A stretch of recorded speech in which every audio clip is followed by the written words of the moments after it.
Hi, my name's Asger and welcome to How to Start a Business with £500. As part of the project, what we're going to be looking at is case studies of people who've started their business from virtually no money.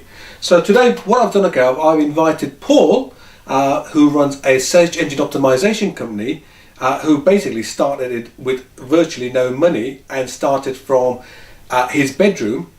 He's going to come and tell me how he got started and what he's doing nowadays. So hi Paul, welcome to. How you doing? So Paul, tell me a little bit about your business. Okay, well my business is called More Business from the Web. I used to say I do search engine optimization, but people used to go, oh no, I don't know anything about that, scared to death. So I called it More Business from the Web so people understand it. And basically I help people like you or anyone with a website get it higher up in the search engines is what we do predominantly. Do a few other little tricks with Facebook here and there, but predominantly it's all about getting you higher on the search engines. Okay, Really so how did you get started? Okay, ever since the 1980s I had a little ZX Spectrum and I've always been into computers, if you remember those. I remember the BBC. I had the BBC Micro, I had ZX81, I had a ZX Spectrum, a Commodore, I think I had them all. So I've always been a bit geeky like that, and so it's nice it's paying off in later life. When the internet came out, I thought it was amazing, thought it was brilliant, really impressed with what you could do with it, saw the potential, and the SEO grew out of interest really, and I can design a basic website, nothing pretty, I'm no expert, but I started off building my own little websites just for fun, and then of course wanted to get them up in the search engines just for the sake of having it. So I'm self-taught basically, and I taught myself as we went on. It's a skill that came useful in another business I was involved with, where we used to set people up going out selling and fitting made-to-measure blinds. And I would design the websites for them and I would promote them to get them up in the search engines for things like, you know, Blinds Spalding, Blinds Grantham, etc. And as a result, people would come to me and say, well, you've done it for them, can you do it for me? And of course I didn't know what to charge or anything like that, and I just started doing it as helping people out. But touch wood, it seems to be something that I'm pretty good at. I just understand SEO, understand the process. I'm willing to put the hours in and not find it too boring to keep on top of all the changes that Google make. So now it's become a full-time business, all from word of mouth.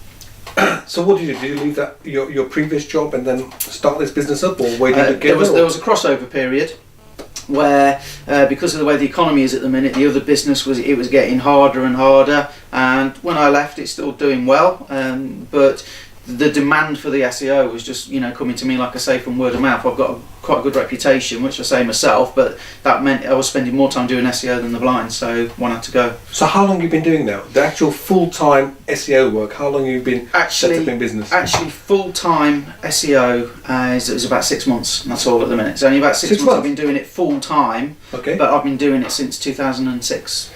Well, the Spectrum came out, when I was 30 plus years ago, 32 years ago. That's when the BBC came out. So, so you started 6 months ago.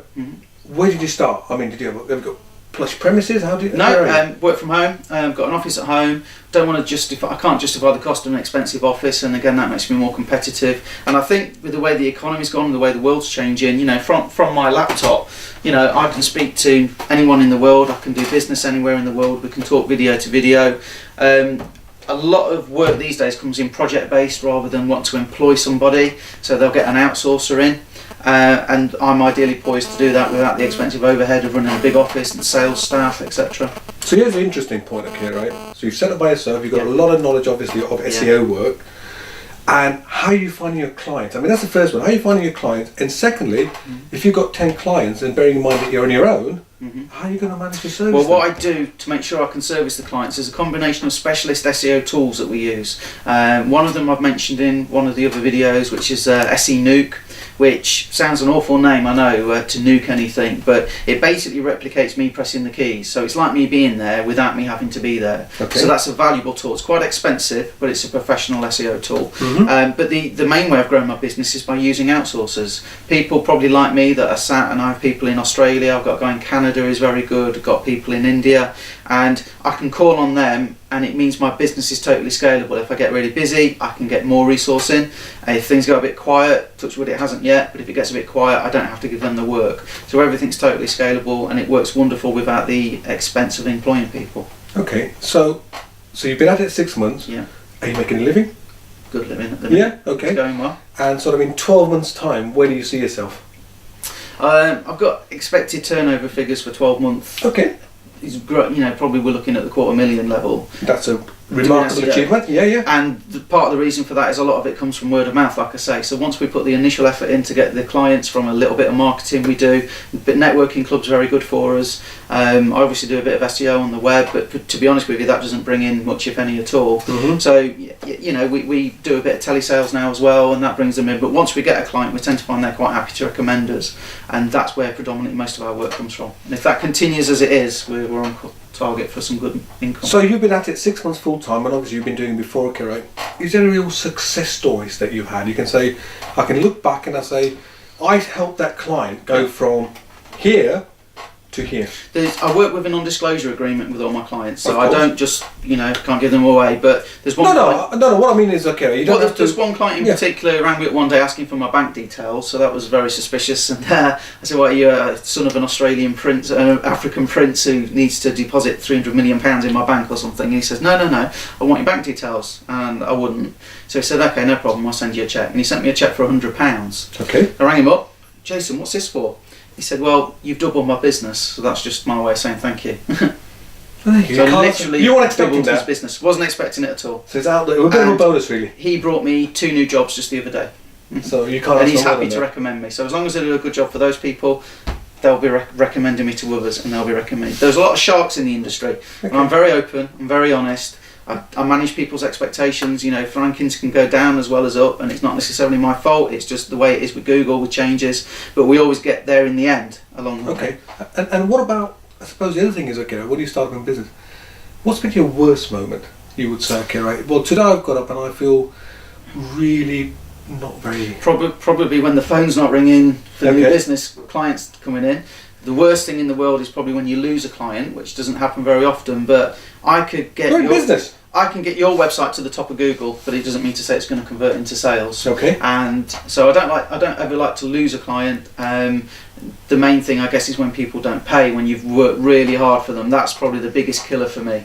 When you've gone out your way, I always tend to do extra for my clients, under promise, over deliver. So I always tend to do extra. And then when they don't pay and you've got a tax bill coming up, etc., etc., that's the highs are the higher. When you go self-employed, the highs are higher, but the lows are lower, aren't they? Indeed, absolutely. Absolutely. But at the minute, it's going very well. Okay. And I suppose in 12 months' time we can look at it and we can say, how's the whole overall project going? You sound very enthusiastic, very happy with it. And I suppose, okay, being self-employed in the current climate, how do you feel? The economy's poor, which means everybody wants more work. Mm-hmm. So for people like me, that's good. Okay. Because people are coming to me for me to help them get more work. Though a lot of people haven't got necessarily big budgets to spend at the minute, but like I say, I'm always flexible. I'm happy to get in there and work with a client, and that's what pays me dividends at the end of the day. It'd be interesting to see what happens when the economy picks up, whether there's still that level of demand.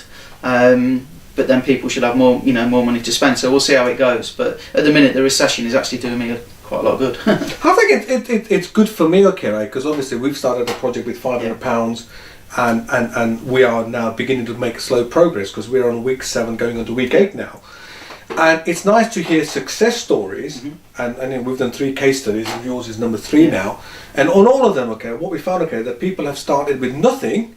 And what they've done, okay, is actually developed a very, very successful business. Well, what I'll say, the worst thing you can do is listen to the news. The news is full of doom and gloom. People are still spending. Indeed. And if the news reported today that the recession was over, people would go out and spend and would solve the recession just by doing that, is my belief. Okay. But the worst thing to do, don't listen to the news, just go and do it, because it's all possible. Okay. So I suppose finally, for our viewers out there, what I'd say, okay, right, is I can talk as enthusiastic as you like, okay, right, but my case studies, which are coming through, that even with a very little amount of money, you can go out there, as long as you've got the right idea, develop a business in which you can earn and make a living. So till next time, my name's Asger, and Paul, thanks very much. Thanks, bye. Okay.